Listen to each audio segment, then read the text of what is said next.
The biggest mistake most men make is thinking they lost to a better man. But sometimes they never lost at all. They were just one name in a list, one conversation among 5, one good morning between dozens of notifications. And the most dangerous part? She never had to lie, she never had to cheat.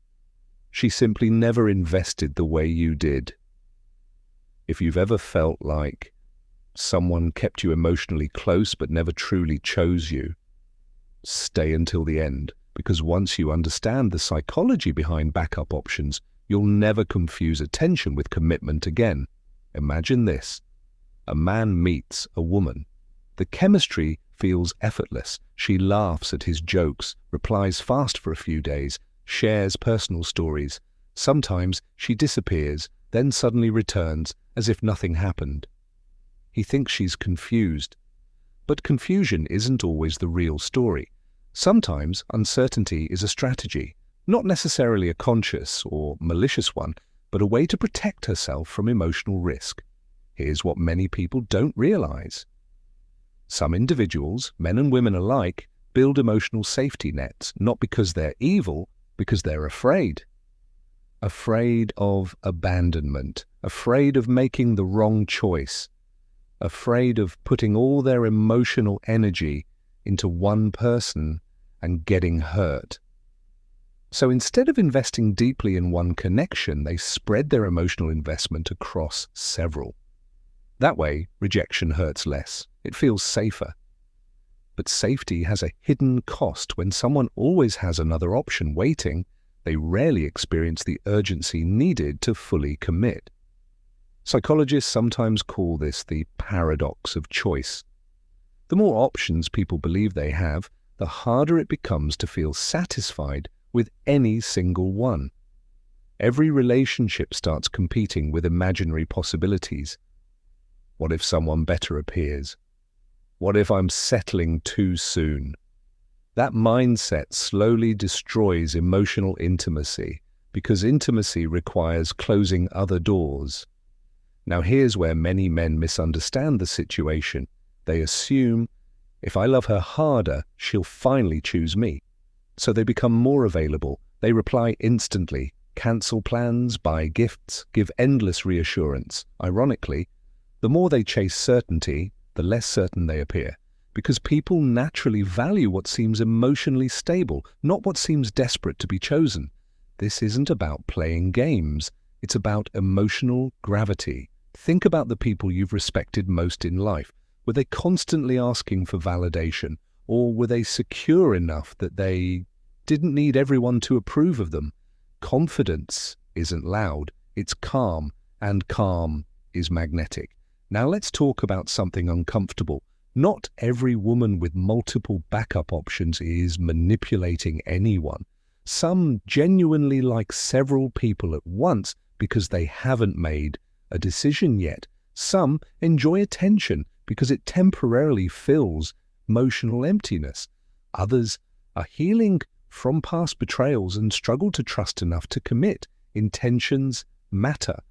Assuming the worst about someone without evidence usually leads to unnecessary resentment. The important question isn't, why does she have options? The real question is, what kind of relationship is she actually building? Because words mean very little. Patterns reveal everything. Does she make consistent effort? Does she initiate conversations? Does she remember important details about your life? Does she include you in future plans? Or does she only appear when she's lonely, bored, or seeking validation? Consistency always beats intensity. A week of passionate messages means nothing if it's followed by 2 weeks of silence. Here's another psychological trap. Intermittent reinforcement. Imagine a slot machine. You don't win every time, but occasionally, jackpot. That unpredictability keeps people addicted. Human relationships can work the same way. If affection appears randomly, your brain starts craving the next emotional reward. You begin chasing moments instead of asking whether the relationship itself is healthy. That's why so many people struggle to walk away. They're not addicted to the person. They're addicted to the uncertainty. Now ask yourself something. If someone truly wanted to build a future with you, would you constantly have to guess where you stand? Healthy attraction creates excitement. Healthy commitment creates clarity. Those are two different things. One gives butterflies, the other gives peace. And peace is often mistaken for boredom because drama has become so normalized. The strongest move you can make isn't competing with invisible rivals, it's refusing to compete at all, not out of pride, out of self-respect. Because love isn't an audition, you shouldn't have to outperform strangers just to earn basic commitment. The right relationship doesn't require you to constantly prove your worth. It requires two people choosing each other repeatedly, day after day, conversation after conversation, decision after decision. If someone keeps every door open forever, eventually they may discover that the people capable of genuine commitment quietly walk through another one. And here's the perspective that changes everything. Stop asking, how do I become her first choice? Start asking, is she showing the qualities of someone I would choose for a lifelong partnership? That single question shifts your focus from chasing approval to evaluating compatibility, and that's where real confidence begins. Remember this: attention is easy to collect. Options are easy to create. But genuine commitment is rare. Never confuse being available with being invested. Never confuse chemistry with consistency. And never mistake mixed signals for hidden love. Sometimes the clearest answer is the one people spend months trying not to see. If this made you rethink relationships, share your perspective in the comments. Have you ever mistaken attention for commitment or learned the difference the hard way? And if you enjoy psychology that helps you see people and yourself more clearly, subscribe and keep exploring with us.